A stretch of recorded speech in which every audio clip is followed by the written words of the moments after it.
코로나19 감염병이 창궐하여온 나라가 큰 재앙을 겪고 있는데 먹고 살만한 국민이라면 사회적 거리두기에 불편이 있다 해도 감내하는 것이 국민된 도리어 의무이지 보상받을 일은 아니라 생각한다.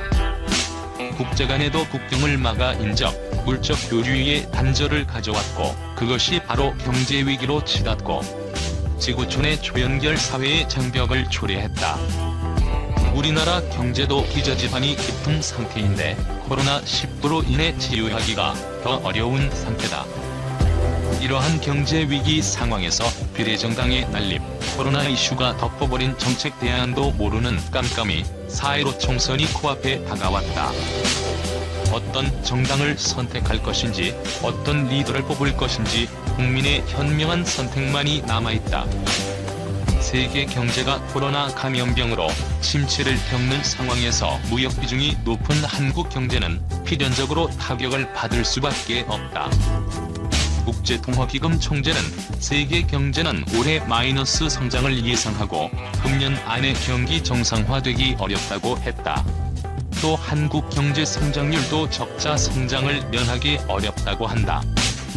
경제학자들도 모두가 최상의 시나리오를 가정해도 2008년 금융위기 때보다는 더한 충격이 있을 것이라 한다. 우리 사회도 사회적 거리두기를 2주간 연장하고 학교 개학도 더 늦추고 온라인 수업을 중고 3학년부터 시작했다. 거리마다 휴업과 폐업을 써붙인 상가가 즐비하고 관광, 숙박, 택시, 항공 등 운수 사업에 빨간불이 켜지고 자영업자인 소상공인들의 한숨 소리만 높다. 코로나19 감염병과 사투를 벌이는 간호사, 의사 등 의료 종사원들의 헌신적인 노력에 눈물겨운 장사를 보내면서 확진자 수가 날마다 늘어나니 끝없는 길을 가고 있는 것 아닐까. 이제는 심신이 지쳐버린 그분들을 어떻게 위로할지 난감한 생각이 든다. 재난구호금을 준다면 고통받는 이들에게 필요하다. 정부와 정치권이 코앞에 다가온 총선에만 초점을 맞춘 경제대책을 내놓고 있는데 이제는 불황에도 견딜 수 있는 시스템을 구축해야 한다는 생각이다.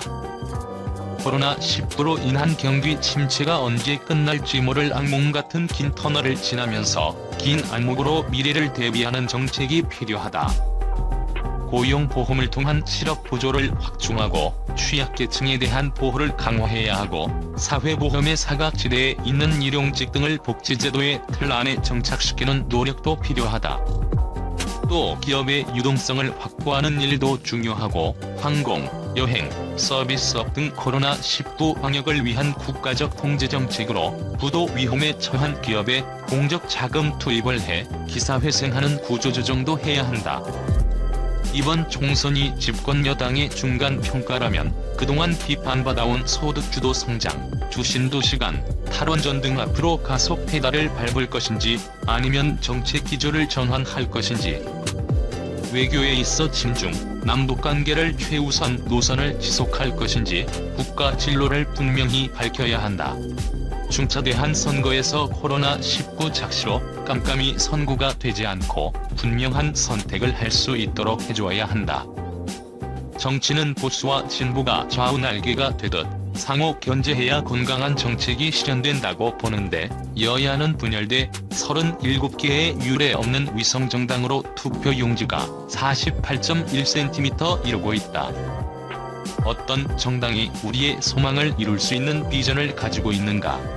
어떤 후보가 말보다 행동으로 보여주는 정직한 후보인지 엄중한 국민의 선택이 있기를 기대한다.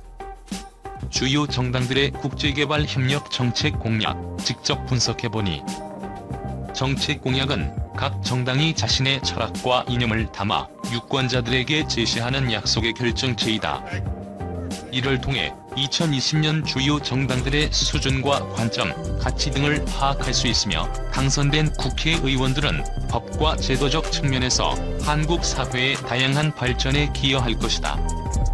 그렇다면 제21대 국회의원 선거에서 주요 정당들은 어떤 국제개발협력 정책 공약을 제시했을까? 주요 정당들이 국제개발협력 개혁의 주체로서 어떤 가능성을 가지고 있는지 이들이 제시한 정책 공약을 분석해보았다. 분석 대상은 제21대 국회의원 선거 지역구 비례대표 출마자를 배출한 4개 당으로 선정했다. 더불어민주당, 미래통합당, 정의당, 녹색당이다. 민생당, 국민의당은 정책 공약집에 국제개발협력 내용이 없고 비례정당 후보를 배출한 더불어시민당, 미래한국당, 열린민주당은 선거 후 독자정당으로 존재하지 않을 가능성이 크므로 제외했다. 더불어민주당의 정책 공약을 보면 ODA 지원 확대로 국제개발협력은 독립적인 정책 분야가 아닌 신남방, 신북방 정책 등을 통해 외교 영역을 확대하는 하위 정책 수단 성격을 가진다. 원조의 양적 확대라는 정책 방향만 제시하는 것에 그치고 원조의 질, 수행체계 등을 다루지 못해 정책 범위의 포괄성이 떨어진다. 국정을 책임지고 있는 집권 여당으로서 산적한 국제개발협력 정책을 진지하게 다루고자 하는 의지와 노력이 아쉽다. 100대 국정과제에서 제시한 내용들과 연계하는 지점도 명확하지 않다. 미래통합당 제1야당인 미래통합당은 국제개발협력을 독립적 성격의 정책 분야가 아닌 공공외교를 위한 국민참여 수단으로 설정했다. 한중일 대학생 공동해외봉사단이라는 접근은 과거에 시도되지 않은 비교적 신선한 접근이나 참여자를 한중일 3국 대학생으로 한정한 점은 아쉽다. 대도국 주민들의 봉사 대상으로 한중일 특정 계층만의 우호중진과 단합의 기회로 그치지 않을까 우려된다. 또한 타국 주민의 삶에 직접적으로 개입하는 해외봉사단을 우수 복무 병사에게 제공하는 포상 성격의 프로그램은 문제가 있다. 한국형 공적개발원조 모델로 제시한 K-POP ODA는 자칫하면 공여국 중심의 일방주의, 문화월주의가 결합된 문제 정책이 될 수 있다. 2016년 문제시 되었던 코리아에이드 사례를 잘 살펴보아야 한다. 정의당 진보정당인 정의당은 독립적인 분야로서의 국제개발협력 정책 공약이 아닌 평화외교 전략 및 기여외교 수단으로 국제개발협력을 제시했다. 국제사회 구성원들이 공동으로 설정한 발전 목표 적용, 원조의 질적 개선을 위한 법 개정, 보편적 가치를 제고하는 분야에 대한 원조 제공, 구체적인 ODA 규모 증대 목표치 제시 등 원조의 양, 질적 측면과 제도적 개선까지 아우르는 등 주요 정당 중에서 가장 폭넓고 구체적인 과제를 제시했다. 다소 아쉬움으로 남는 점은 국제개발협력 수행체계 개선, 원조 이념의 정립, 분절화 해소 등 한국 국제개발협력이 오랫동안 직면해온 주요 문제들을 추가적으로 다루지 못한 것이다. 녹색당은 지구적 불평등을 해소를 위한 내용으로 이주민들과 연계된 공적개발 원조 협력 사업 체계 구축이라는 한 개의 정책 공약을 제시했다. 독립적인 국제개발협력 정책 분야를 설정하지 못한 점은 아쉽지만 지구적 불평등 해소라는 상위 목표를 제시해 진보정당의 성격에 부합하는 모습을 보인다. 그러나 이주민이라는 명시적인 정책 대상은 밝혔지만 구체적인 규모나 내용이 부족하다. 또한 원조의 양, 질, 수행체계, 전략 목표 등은 다루지 못해 정책의 포괄성도 떨어진다. 당내 사정이 있었겠지만 2016년 제20대 총선에서 제시한 공약보다 축소되어 담대한 대안적 공약을 제시하지 못한 점은 아쉬움으로 남는다. 국제개발협력은 한국 사회에서 주요 정책으로 주목받지 못해온 분야이다. 그렇다고 해도 이번 집권 여당과 제1야당이 제시한 정책 공약의 내용을 보면 아쉬운 수준이다.